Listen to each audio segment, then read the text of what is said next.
కాలం అయిపోయిందండి బాబు. నన్ను నన్ను నేను చూడలేనమ్మో అనుకున్నానండి నేను. నేనే వద్దాం అనుకున్నా కానీ వస్తే మీకు మీ ఇంటికి వస్తే ఇలా కూర్చోలేము కదా. అలాగండి బాబు, అలాగే. యాక్చువల్ వద్దాం అనుకున్నా ఈరోజు, కానీ నేను వస్తే మొత్తం గోల అయిపోద్ది, మీకు ఇల్లు మళ్ళీ ఇబ్బంది అయిపోద్ది అని చెప్పి సరే మామగారు పిలుచుకుందాం.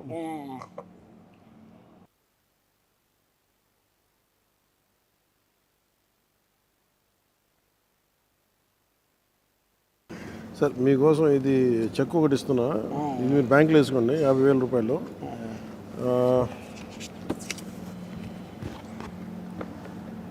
ఇదేమో మీకు చీర, ఇందులో ఒక 50,000 క్యాష్ ఉంది. మీరు 20,000 ఇల్లు కట్టాలని ఏదైనా కట్టాలని అవసరం చేసి పెడతాను ఇంకా మీకు. ఇందులో పెట్టానా ఈ రెండు?